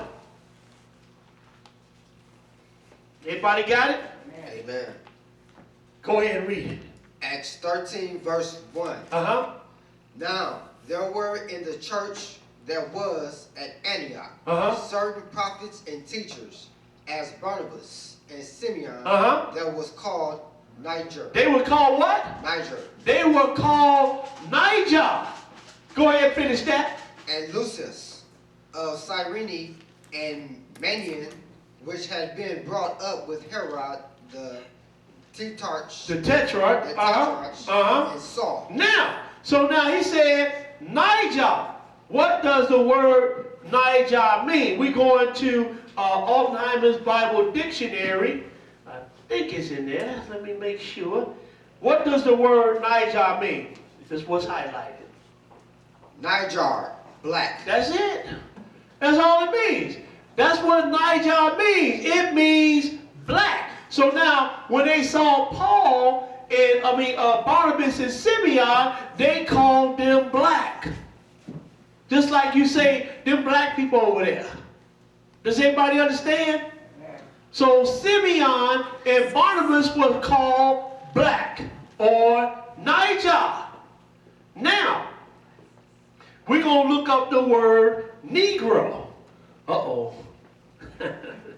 We're going to look up the word Negro, because we are known as Negroes, right? Us African Americans, before we were called African Americans, we was called Afro Americans. Before that, we was called Negroes. Go ahead and read some of that. That's what's highlighted. Negro, from the Latin nigger, black. Niger, from the Latin Niger. From the Latin, Niger. Niger. Okay. So he said from the Latin, Niger. So that's what that word Negro comes from. It comes from the Latin word Niger. And we just read what Niger means. It means black, right? Uh-huh. So if I call somebody Negro, then I'm calling them what? Black. Go ahead. From the Latin Niger, black is the name applied to all the races of Africa except the Egyptians. Oh, stop right there. He said, this word is applied to all the Africans, all except the Egyptians. But now we're going to get a little bit deeper with this, because that's a little deception right there. That's why I named this title, After African American Deception. Because it says that these people, these Negroes, apply to all of the African tribes. All except the Egyptians. Now that's some deception right there. Go ahead. Almost all ethnologists consider the Sudanese The Sudanese. The best representatives of the Negro people. Now, so they said that the Sudanese, which are African people, they're in Sudan, in other words. So these people in Sudan, which are called Sudanese, they said these are the best representation of the Negro people right here. So they use these people as a standard to say, well, look, that's a Negro right there, that's a Negro right there, due to the Sudanese. Does everybody understand? We're staying in Sudan. Go ahead and read. You finished that? All right, now. So now we're going to deal with this for a second. I told you I had a little bit something for you. So now, we're going to go and look up, we're going to look this up real quick. We're going to find, this in Wikipedia, it's all over, but we're just going to find it in a simple place, Wikipedia. Now this, you can go and look up anywhere on the internet, or you can go in the history books and look this up. So it says, Jews of Bilad el Sudan, the Sudanese, right? Go ahead and read it. Jews of Bilad el Sudan. Describe West African Jewish communities who were connected to known Jewish communities from the Middle East. Oh, so these Sudanese that we just got to read about, they say, well, look, these people are the best representation of the Negroes. By these, we use these people as a standard to depict who are the Negroes. The Sudanese. But these people right here in Sudan, these Sudanese, Jews of Bil Sudan. Does everybody understand what I'm saying? Amen. So these Sudanese right here saying that they Jews. And they supposed to look like us now, because this is what they said. Go ahead and read. North Africa or Spain or Portugal, various historical records attest to their presence at one time in the Ghana, Malay, and Songhai Empire. Songhai Empire. So this is West Africa now we're dealing with. Okay? He said, look, their roots go back to Ghana, Mali, and the Songhai Empire. Because, you know, they did a lot of slave trading. We're going to get to that. That's why it's important for you to keep on coming back. Because we're going to get to that. Where the slave trade, where the major slave trade was taking place. And it was in West Africa, and that's where we come from, West Africa. Just like our Sudanese brothers that's calling themselves Israelites or Jews. But that they say they're Negroes, though. Go ahead and read. Then called the Bilad as Sudan from the Arabic, meaning land of the blacks. Meaning land of what? The blacks. Land of the blacks. That's what it means in Arabic. As Sudan, from the Arabic meaning land of the blacks. Go ahead and read. Jews from Spain, Portugal, and Morocco in later years also formed communities off the coast of Senegal and on the island of Cape Verde. Cape Verde. So they settled in these Jews settled in these lands. Spain, Portugal, Morocco. In later years, it formed a community off the coast of Senegal and on the islands of Cape Verde. Now I'm going to let y'all know something, because I know she's listening. Got our sister in Missouri, Sister Helena, family comes from Cape Verde, if I'm saying that right.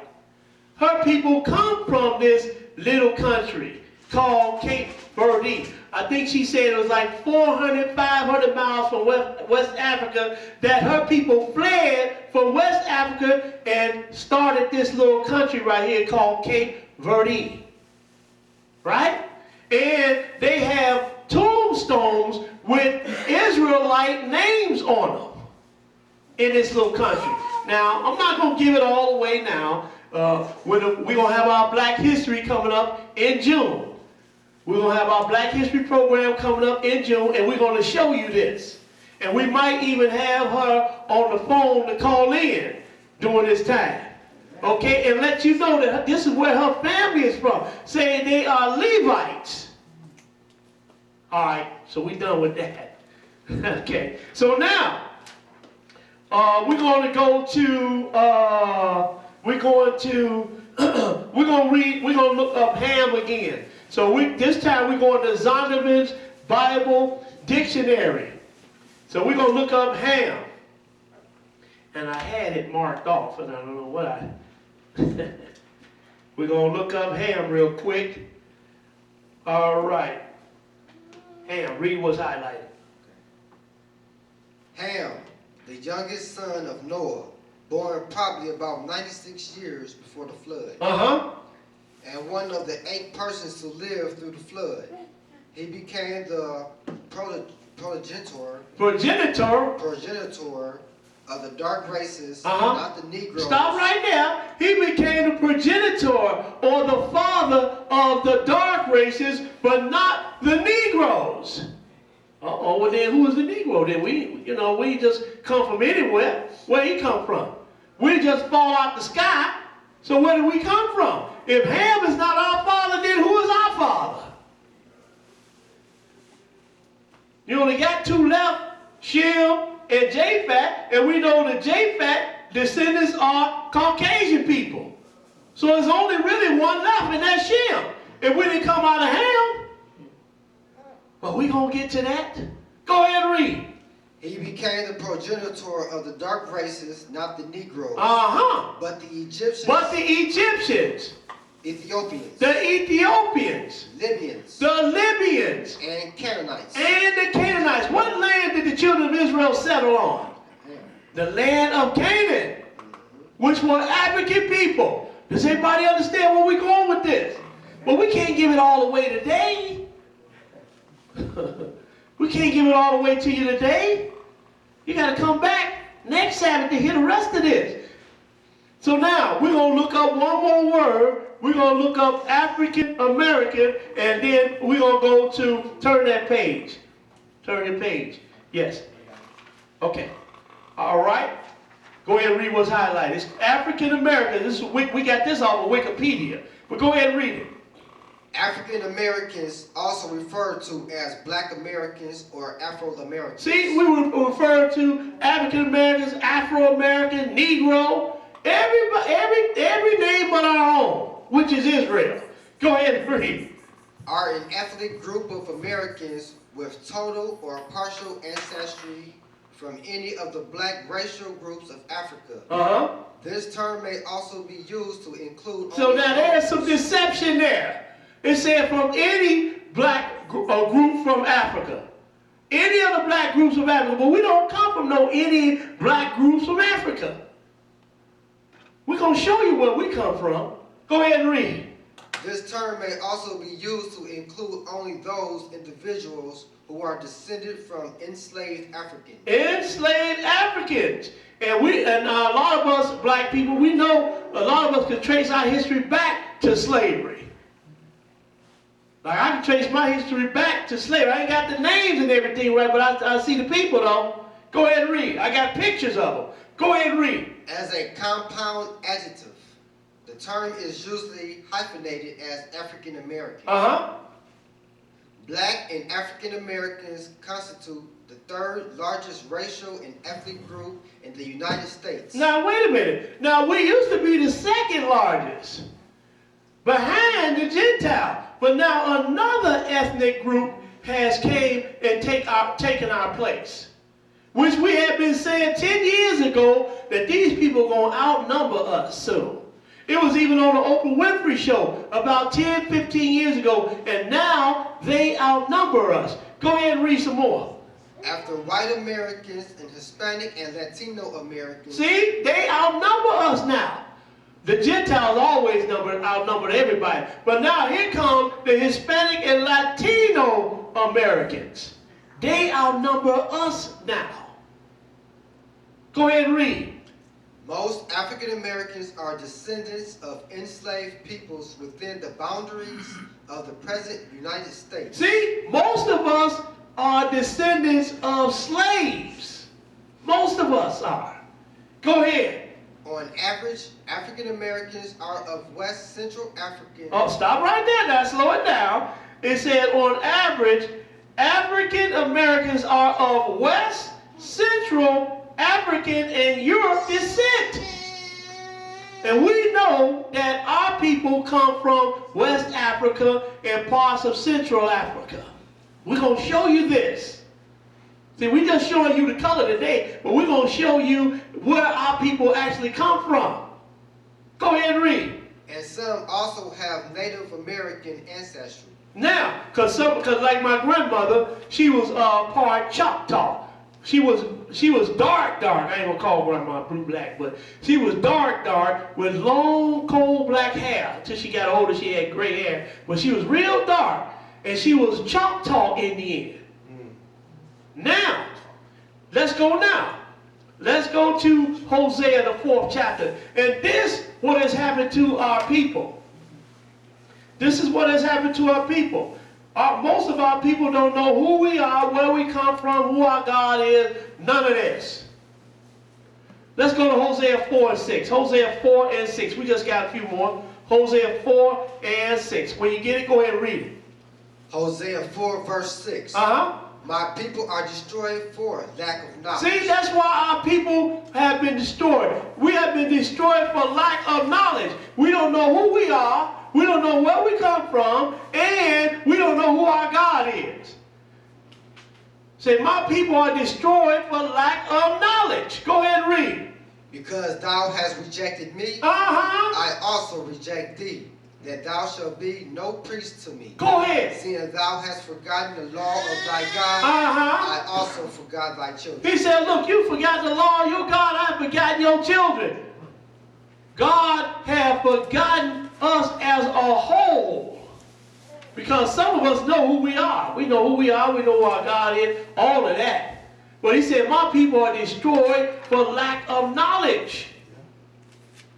And we're going to give you some knowledge here during this Black History series. We're going to drop some knowledge on you. And some wisdom. Because Israel is blind in part. Some of us can see what's going on. Let's go now. Let's go to Isaiah 42nd chapter, Isaiah 42. We got two more. Isaiah 42, and we're going to pick it up at verse 18. Isaiah 42 and 18. And look at what Isaiah said right here. Look at what God told him to write. Isaiah 42 and 18. Go ahead and read. Isaiah 42 verse 18. Hear ye deaf, and look ye blind. Hear ye deaf, he talking to the children of Israel. Hear ye deaf and look ye blind, that ye may see. Read a little louder. Who is blind but my servant? Who is blind but my servant? Or deaf as my messenger that I sent? Go ahead. Who is blind as he that is perfect, and blind as the Lord's servant? See, who is blind as he that is perfect? Who is blind as the Lord's servant? You can't tell Israel nothing. Just like a brother say, they a full bucket. When you pour water in a full bucket, what happened? It run over the side. You can't put no more in it. Say, who is blind but my servant, or deaf is my messenger, whom I have sent? Go ahead and read. Who who is blind as he that is perfect. Go ahead. And blind as the Lord's servant. Keep reading. Seeing many things, but thou observest not. See, we have shown you some things today. Are you observing them? Are you observing them?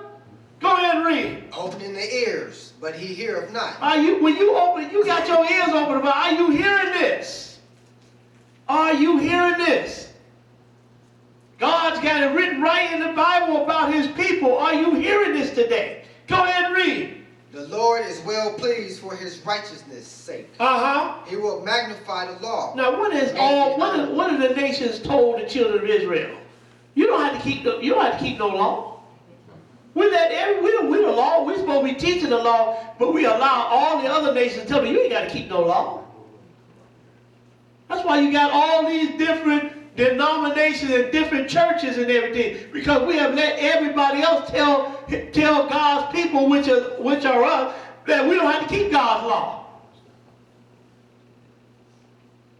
He said, look, the Lord is well pleased for his righteousness' sake. He will magnify the law and make it honorable. Verse 22. Go ahead and read it. Verse 22. But this is a people robbed and spoiled. They are all of them snared in holes, and they are hid in prison houses. Ooh. Go look in the prison houses and see. I bet you'll be stressed to find a guy that's white, that they call himself a Jew, that look white. You'll be stressed to find two of them in there. But how many people that call themselves black that are in the prison house? Over half the prison population is black, just like Isaiah said right here. But this is a people robbed and spoiled. They are all of them snared in holes, and they are hid in prison houses. No disrespect, my Jewish brother, but you'd be hard pressed to find two of y'all in the prison houses. And who filled up the prison houses? We do. Our people do. Snared in holes and hid in prison houses. Go ahead and read. They are for a prey. They are for a prey. What people are for a prey? Just let's look here in America. We are for a prey. Go ahead and read. And none delivereth. For a spoil, and none saith. Out of all our supposed to be black leaders, who has delivered us? Nobody. Has the Lord restored us? Nope. We were still waiting on that 40 acres in the middle. Well, you're going to be waiting on it, Israel, until the Lord returns. None says restore. Let's go now. Let's go. So who does this fit right here, standing holding here in prison houses? That fits the children of Israel, us. Not the one that's calling himself a Jew. Let's go to Jeremiah 13. Jeremiah 13. No disrespect to you. Jeremiah 13. But we're reading out of the book. Jeremiah 13 and 23. Jeremiah 13 and 23. When you get it, go ahead and read it. And I hope if we get together, and I hope we do, that we can sit down and we can talk and we can hatch this thing out. Because I kind of like the guy. I ain't going to even lie. I like the guy. We had Jeremiah 13 and 23. Jeremiah 13 and 23. Go ahead and read it. Jeremiah 13, verse 23. Can the Ethiopian change his skin? Can the Ethiopian change his skin? He's still black today. The Ethiopian is still black today, isn't he? Can the Ethiopian change his skin? Or the leopard his spots? Can a leopard change his spots? Nope. Go ahead and read. Then may ye also do good that are accustomed to do evil? Now, you're probably wondering, why did you go there, Brother Rodney? Let's go to Amos, the 9th chapter. This is going to be last. Amos 9, and we're going to read one verse, verse 7. Amos 9 and 7. He said the Ethiopian can't change his skin, and the leopard can't change his spots. Now look at what he said, Amos the 9th chapter and verse 7. Amos 9 and 7. This will be last. Go ahead and read it. Amos 9 verse 7. Are you not as the children of Ethiopians unto me, O children of Israel? Ooh. He's telling you what color the children of Israel are and how they look. Are you not as the children of Ethiopia, or the Ethiopians unto me, O children of Israel? You look just like the Ethiopians, Israel. Now what you gonna do with this? Mr. Kemetic, Israel called himself Kemetic, Nuwapian, all these other names they calling themselves, but the name of who we are. He said, are you not as the children of the Ethiopians unto me, O children of Israel, saith the Lord? Go ahead. Have not I brought up Israel out of the land of Egypt? When he brought them up out of Egypt, you had a black people that had another black people in slavery. Go ahead and read. And the Philistines from Caphtor? Now the Philistines, those are black people. That's Mizraim's son.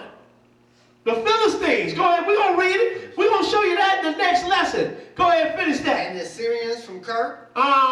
So we're going to stop right there. We're going to stop right there. So next week, you will get part 2 of Black History Part 2. Okay? Thank you. Amen. Now we're going to have the reading of the announcements. Thank you, Brother Rodney, for this lesson. Grace and peace to our brothers and sisters here at the Israel Church of the Living God. If this is your first visit, we hope you will come back and worship with us again next Sabbath. There is no eating or drinking in the sanctuary with the exception for water. Brothers and sisters, please adhere to the dress code of the Israel Church of the Living God. Brothers, please remove any head covering upon entering the building. Do not wear sleeveless shirts, fleece jogging pants, shorts, tight-fitting pants, or any other revealing attire. Sisters, you must have a head covering. This is required. Hats, scarves, etc. Do not wear pants, shorts, skirts, midriffs, or see-through blouses, mini dresses, mini skirts, halter tops of any kind, revealing splits, tight-fitting, or cleavage, revealing attire, modest apparel only. We have Bibles and scarves available. If you use a Bible or scarf that belongs to the Israel Church of the Living God, please return it prior to leaving. If you live in the Lake County, Illinois area, please watch our television program, The Word for Life, every Wednesday at 6:30 p.m. on Comcast Channel 17. You can visit our Facebook page at Israel Church of the Living God to post questions or comments. All questions will be answered according to the Bible. Click the Facebook like button to see our daily posts in your news feed. You can also subscribe to our YouTube channel at ICOTLG 567. In the effort to expand the church ministry, we have started a building fund.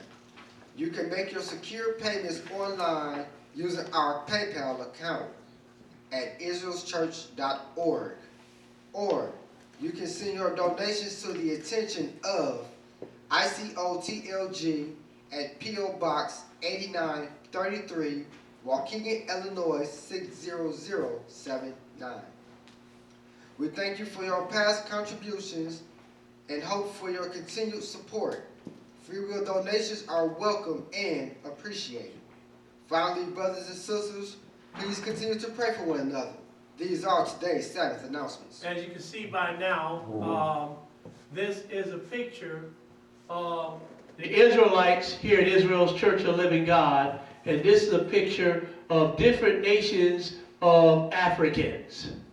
And as you can see, we're almost the same color, except they might be a little darker. Some of them are a little darker than we are. Okay? So I forgot to put that one up there so that you all can see that.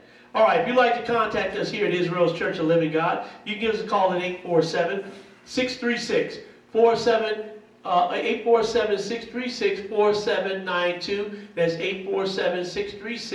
847-636-4792. We also would like for you to join us on our website. That's israelschurch.org.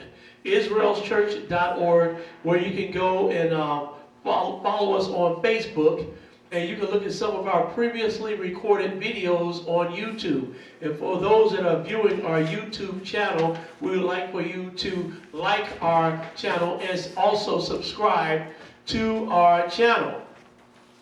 If you would like prayer or spiritual counseling, you can see myself or Brother Caleb. Or if you're in the outlying area, give us a call at 847-636-4792. If you would like to be baptized, you can see myself or Brother Caleb. He's an elder here. You can see him. Or you can give us a call at 847-636-4792. We also have a new logo that's coming out. I want everybody to be aware of it and stay tuned for our new logo that's coming out here just shortly. Right? If that's it, we're going to stand and face through. Most importantly, we'll be keeping the Passover coming up March the 30th at sundown. That's March 30th at sundown. The Feast of Unleavened Bread will be the 31st at sundown. Everybody understand? Amen. So that'll be a Friday evening. That's the Passover. That's the day we'll be having it. Friday evening, the 30th, and the 31st at sundown, we will be having the Feast of Unleavened Bread. Okay? All right, that's it. We're going to stand and face Jerusalem, close out.